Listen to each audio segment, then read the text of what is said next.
it Sure. gets lost in the translation. Welcome to another Block Chat. Thank you all for being with us. Today, there has been a Block Chat that we were promising you of since few weeks. It's with Daniel, our head of risk. It's a spotlight. We will go through who's Daniel, what's his background, much more about him, what is he doing alongside our team to mitigate risk, to make sure we understand all the risks possible and available around our business. Remember, we're starting a new asset class within an industry. So Daniel is the architect behind most of our modules that are meant to eliminate and to deal with risk. Before I hand on to Daniel and welcome Daniel, I want to tell you that there is a small lag in the voice. What you do is every time Daniel talks, close your eyes for 5 seconds and then open them, and you'll never feel anything about it. Daniel, how are you? Hi there, Makram. Doing very well, thank you. How about yourself? Perfect, amazing. Daniel, look, I'll leave the screen for you. To tell us more about your background, please, and much more about what we're doing exactly today and why are we doing it, because that's very important to many people around us and to everyone in our community. But at the same time, I believe it's important for the industry. I'll give you the screen and we'll roll from there. If you have any questions to Daniel, feel free to throw them in the chat. We will be able to answer them, if not in this block chat, in the coming one. Thank you all for being with us. And Daniel, you're on. The introduction, Makram. Yeah, hello to the community, and yeah, my name's Daniel, and I focus on risk here at Blocksquare and Oceanpoint. My history is in finance, risk economics. So I started off finishing a postgraduate degree in investment banking. I spent a small amount of time working in mortgages for Australia, and then subsequently worked for one of the trading desks of JPMorgan here in London. Following from that, that was really where I carved out passion in my taste for risk and the analysis that goes along with it. My introduction to Blocksquare and to Oceanpoint really first came from me taking the industry in blockchain, distributed ledger technology, and the like. Myself looking at industries where I thought, wow, this technology can do so much. What are existing that are perhaps a little bit antiquated, perhaps have their full potential reached? And that's when I really came up with the idea of how real estate is, one of the largest asset classes in the world. However, the way that it transacts and a large proportion of the world's society is. Coincidentally, during that time, a friend of mine, the Blocksquare community, prior to the IPO, actually introduced me to Blocksquare. So it was very coincidental that at the time when I was really looking, were could benefit the most from this technology, I introduced me to Blocksquare. And from that, I really elements across the whole industry in terms of what's being done with blockchain and real estate. And there just seemed to be nothing that matched the system approach and the enthusiasm, and of course the community Blocksquare had and Oceanpoint. So from that, as a member of the community, I reached out to Dennis and the team and started to open up discussions about of risk, and really my emphasis on how we should create a model where with this new asset class in terms of digitized real estate, accessible, transparent, and open to analysis, either investors in these assets. So from these initial discussions, really focusing a lot of my time on looking at the risks members will face when they're presented with digitized real estate that Blocksquare, Oceanpoint, and the future marketplaces. And that led me down a path of trying to create a model which could identify all of the risks that community members and investors alike across the industry would face, but also finding ways that we can identify these risks, measure them, and then analyze them and use those base our decision making on. So this was really the basis, initial position at Blocksquare and Oceanpoint, and really led me down a path for the community where it wouldn't be a centralized asset manager making decisions on behalf of a group of people, creating models that are useful to a community and that can also be adapted and changed for the community. So really this led me on the model that I'm currently in the process of implementing for Oceanpoint, a pretty comprehensive risk model which factors a variety of risks that I've been able to identify. This is with the exclusion of course, Blocksquare has quite competently been able to and sufficiently deal with through the legal framework which they've used.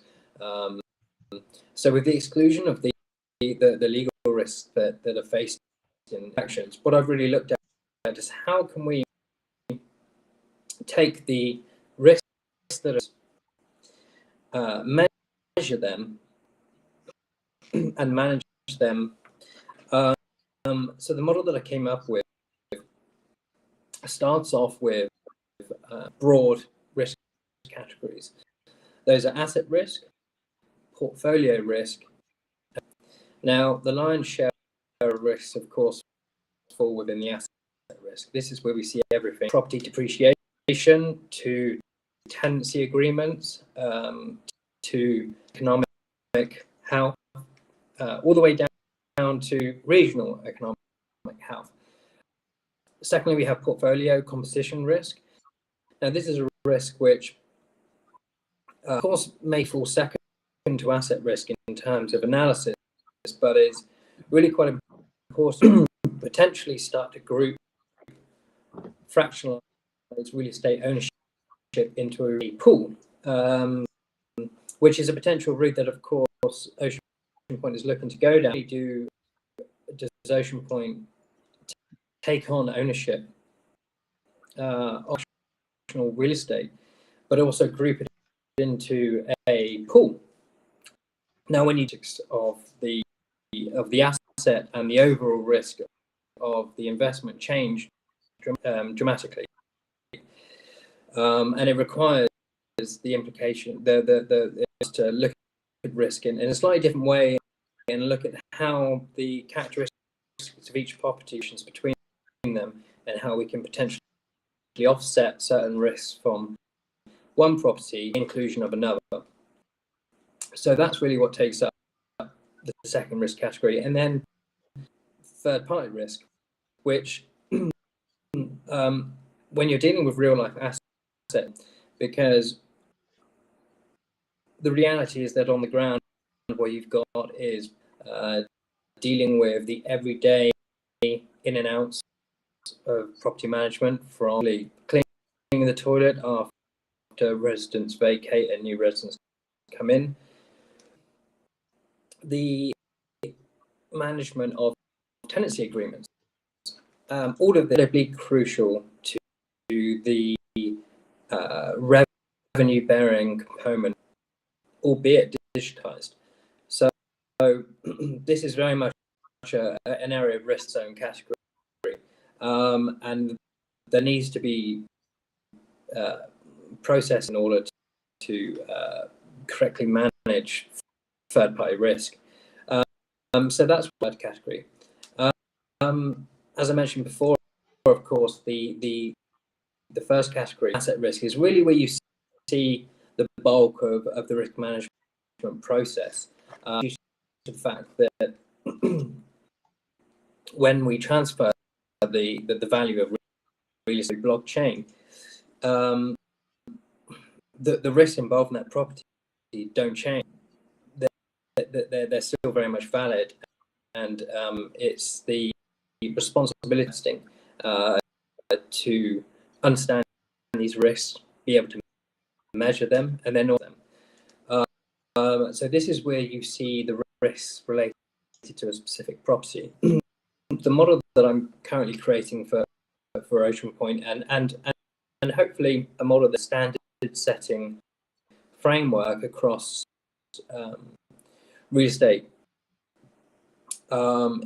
includes everything from the national market conditions to the revenue, the tenancy and tenure, asset ownership, depreciation, the location. All of these variables are not ours, but have their own variables. So actually within the asset category are risk framework categories and 28 variables. Each of those variables test based on their relevance to the risk associated with real estate investment, their ability to be measured, and these, of course, there's 28 of them, so they're incredibly extensive. Range from everything such as, so I'll just get my notes here, where we can look at economic factors within the country that may indicate macroeconomic market in terms of the national size, seeing a certain change. This could be anything from interest rates by the central bank down to changes in unemployment. And then what we'd also do is look at this on the micro level, of course. So we look at state or city, municipality that the property is based within, how their local economy is operating, because quite often the economy doesn't indicate the full health of a local economy. So if we look at a country as big as the United States, as a country, their economy might be, if you look at that on the local level, you may see a whole different story. So both at the micro and macro level, all the way down to and tenure. Of course, we need to understand that the property owners have in, which actually bear the revenue component of the asset, to viable legal frameworks, and understand not only the tenancy within a particular jurisdiction, but also more broadly measure in order to understand the financial health and longevity of a tenancy. So there's a brief introduction to the carries the bulk there. It's an interesting introduction, I believe, Daniel. Now, I want to bother you with a few things, but I want to bother you also with trying to raise your voice. I know, look, Daniel's norm, our mode of talking is this, which is usually pleasant. However, because there is a delay and slight lower voice than should be, if you can raise your voice probably a little bit, I believe everyone would be able to enjoy the quality of information that you're providing much better. Now, Daniel, the module that you've put together is one of the most comprehensive. I've been a real estate guy for around 20 years, let's say. And I've seen plenty of risk modules. I've seen plenty of assessments, analysis, processes to eliminate and expect and calculate risk. However, the one that Daniel have put together for Blocksquare, I believe, is one of the most comprehensive, because now it should be. Why? Because in contrast to what people think that that organizations that are tackling Web3 do not really care much about risk because they have a high risk tolerance. Yeah, where everyone in crypto and blockchain and anything related to distributed ledger technology has a much higher risk tolerance. This is the total opposite of what we are as an organization and as a community. I believe we do not have a higher risk tolerance. We definitely want to, this is part of what we do. We want to eliminate some of the risks that come from the great asset class real estate, traditional conventional real estate, to make it an ultra asset class. So real estate is a great asset class. It has pros and cons. Obviously, I'm not biased at all to real estate. You notice that every time I talk. However, the our job is to try and improve that by increasing transparency, eliminating some of the risks and identifying them. And the first step to be able to deal with the risk is by understanding that it exists, and understanding and putting measures to figure it out and to see that it could come out over here. And Daniel works on that vigorously. Will be in Ljubljana also next week, hopefully. Is it next week, Daniel? I fly out on Tuesday next week. Perfect.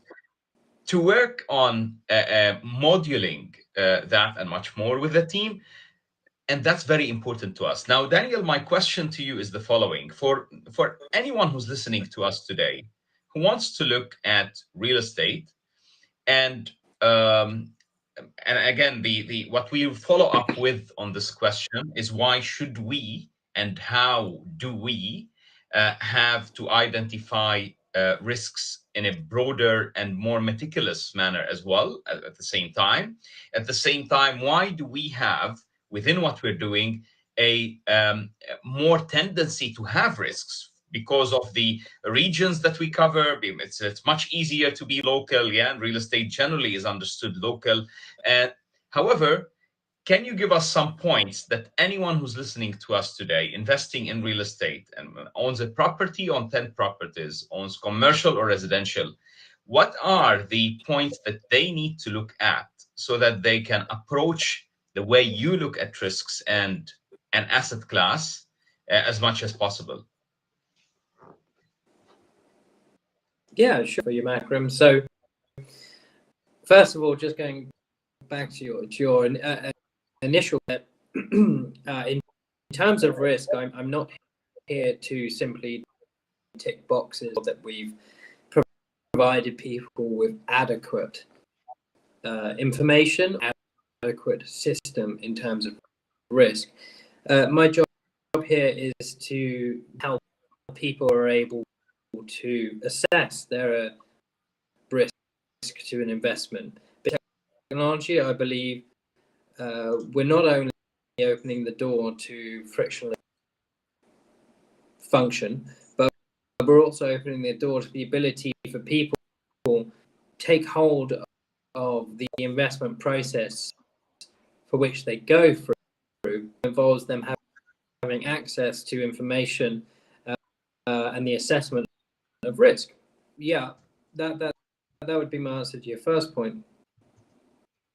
In terms of what we're doing now, so and what I can talk to people about what they should.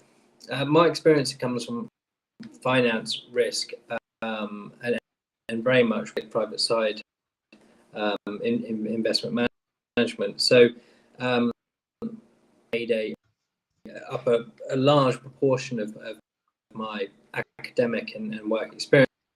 Not the main component, however, the elements that I see here, we can really quantify, and we can bring on measure and we can present to the community, and who may choose to invest in real estate.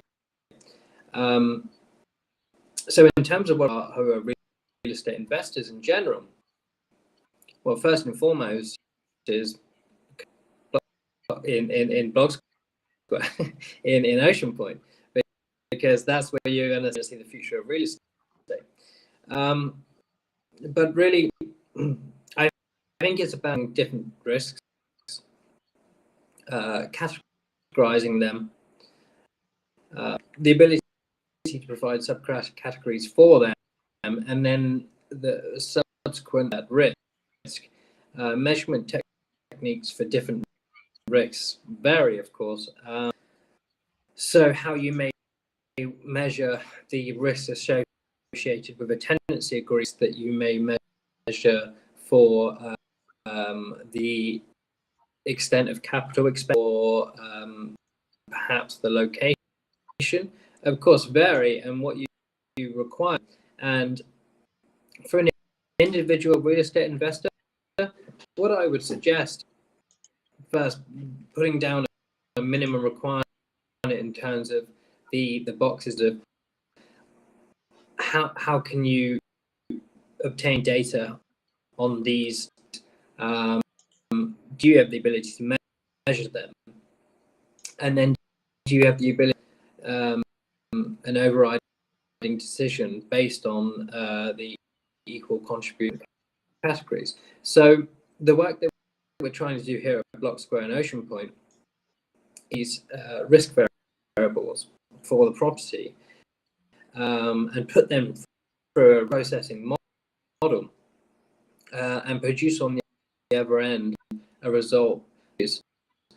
Now, the way that I've designed this model is so that it can be adapted and it can be changed by the community that use it. As I previously mentioned, we've got 3 categories with 8 subcategories, variables below that. Now, the first stage that's required within this is have an asset classification system. We need to know the type of location it is. From this, we can and put it in a grouping, which will allow us to understand the risks associated with that. For example, if we have a residential property in a suburban area, from those suburban residential, there's do with that gives us a good understanding of the property, and easily verifiable in the 21st century. Moving on, from need to look at eligibility criteria, and of course this is something not the community members of Oceanpoint, but also to individual. You need to have a eligibility requirement in order for you to invest. A property has to meet your criteria in order for you to hand money over. Money over to those bricks and mortar, it has to meet this. But trying to create is a system where the community can manage that bar. A model in which the community that manages the system decides what that bar is. So the eligibility criteria will not only be something for the community in order to filter out properties that don't necessarily meet the eye for investment, but it can extend to countries that perhaps don't have the legal to operate. Now, as you know, Makram, we're a country where the model that we've created doesn't work, which is true. If one was to occur, you need to have an eligibility criteria that would don't get through. So that's obviously the first stage, and then what you move on to from, you end up with a pool of properties in submission that they can then run for a risk framework in order to be analysed.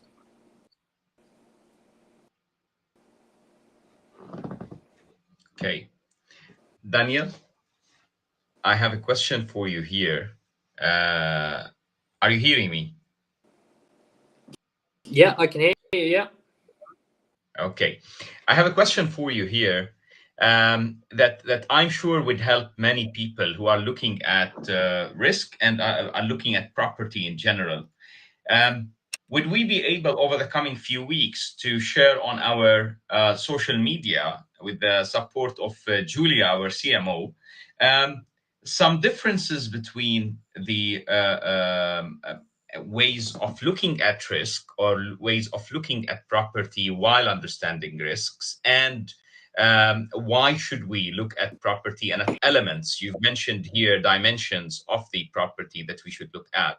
Can we mention those in separate posts where each post covered only one of those elements, so that hopefully people can refer to that and can understand better why and how do we look at every dimension of a property investment? At the end of the day, as you mentioned, we're trying to develop a DAO here, and the DAO members would need to assess and decide on purchases, on investments, and that is for the betterment of everyone.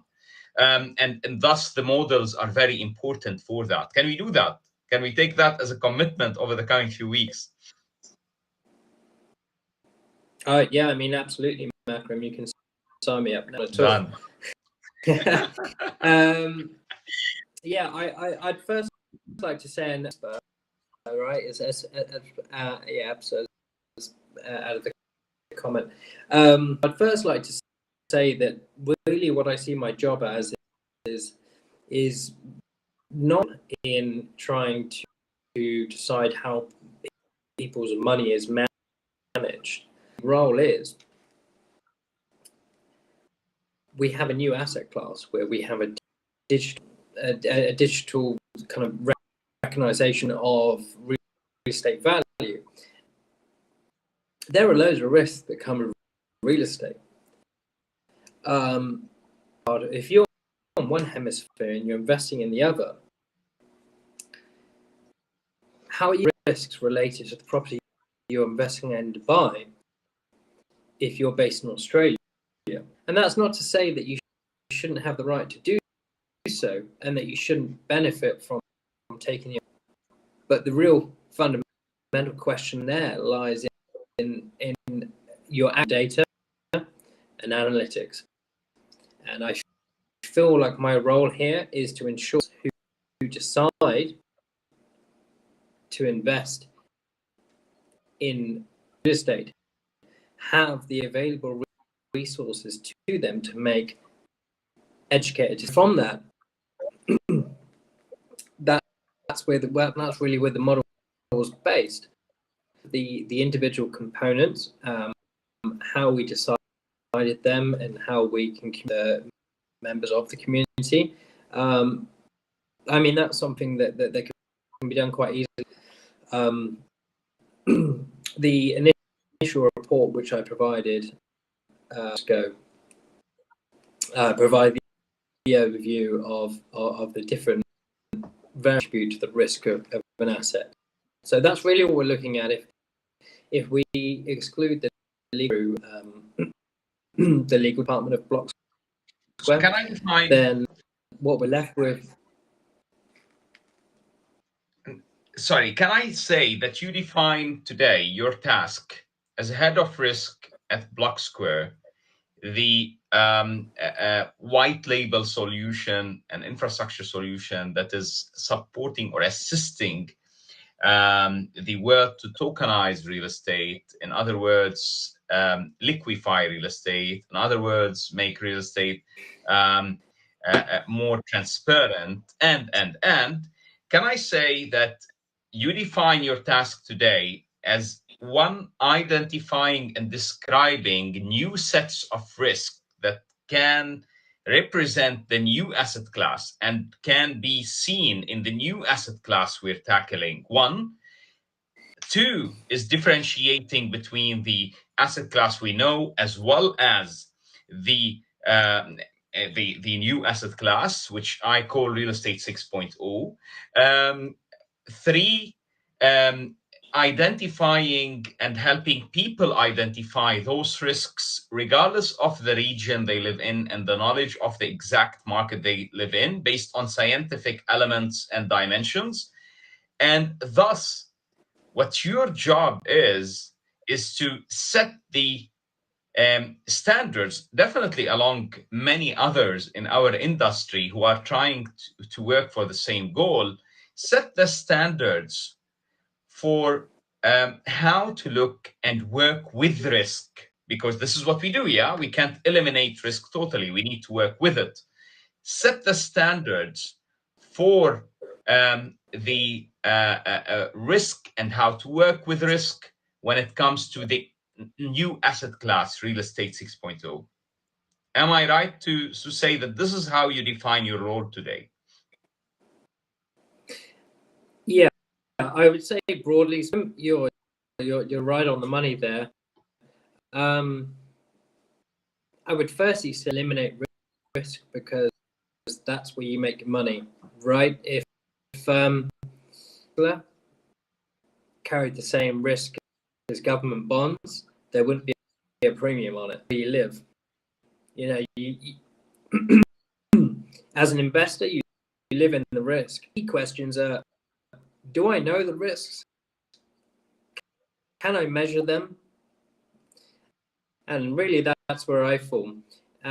And I would exclude, because I'm not making any attempts in the model that we're creating. It's really about creating the tools in order for people to manage them. And its value is brought on chain, like we're doing. It doesn't lose any of the components or variables that contribute to its risk in real life. They're real. How do we take those risks and bring them on chain, communicate them in a way for people to make educated decisions? The focus here, ensuring that transparency from real life risk chain. We can bring the value. This is, you know, we have proof of concept. Beyond proof of concept, we have a working model. But how do we take the real life assets and bring them on chain? Well, you know, this is going to requires us to look at the risks in detail, understand what can be measured, and how we can bring them on chain in order for people around the world and to make educated decisions on their investments that fall within the scope of regulatory. This is really important because it will ensure that people are able to freely, and that they're not infringing upon regulatory in their countries. So this is incredibly important, and that's what we're trying to build a model that creates a transparent telescope of a property in one country and the investor in another. And by doing this, we can allow a full and understanding idea of what they're doing. And that's. I like your T-shirt, by the way. I missed telling you that in the beginning. Good T-shirt, by the way. Are we matching? Are we matching? Yeah. Just for the listeners, late last year we had a staff meeting in Slovenia, in Ljubljana, and I arrive in Ljubljana, and we arrive at the accommodation, and he says, "Hey, wait there! I have a gift. With these beautiful T-shirts for all of the team." And I couldn't face not putting it on for you. What can I do? Daniel, That's Daniel, guys, our head of risk. Daniel, do you have any last words for everyone who's listening today? And by the way, everyone, I promise you, so what we'll do is we'll take snaps of this, we'll improve the voice, and we'll have it also as snaps after the block chat. Because I believe that what Daniel have said is so valuable. We shouldn't miss any piece of it, any small piece of it. Daniel, is there anything else you would like to tell our viewers and our community today? As a member of our community and as a head of risk, because this is what Daniel is. Daniel is a member of Blocksquare community prior to him joining the Blocksquare management team. Yeah, absolutely. Firstly, to the community, believe in the mission. Even regardless of who you support, believe in the mission, believe in the vision, and believe that this is the future of the industry. And you that are working endlessly to build. What would you tell every BST holder? Hold tight. Daniel, thank you so much for coming. Look, at the end, we did it. So we've done it with all the difficulties, with all the challenges. Guys, this is the second or the third time we try to record this. And Dennis has been killing us. And Julie has been telling us, guys, give us a break, yeah? You're in 2 first world countries. You're not in a third world country. Is not able to record a block chat. Daniel, it was utmost pleasure. Thank you. Go ahead, sorry. Take care. Utmost pleasure seeing you. Thank you all for joining our block chat. We promise you with another session with Daniel very soon. And you will see much more of Daniel on social media, hopefully with the value adds that he promised us now. And Julia will definitely track him on his promise here. Thank you all. Have a good day.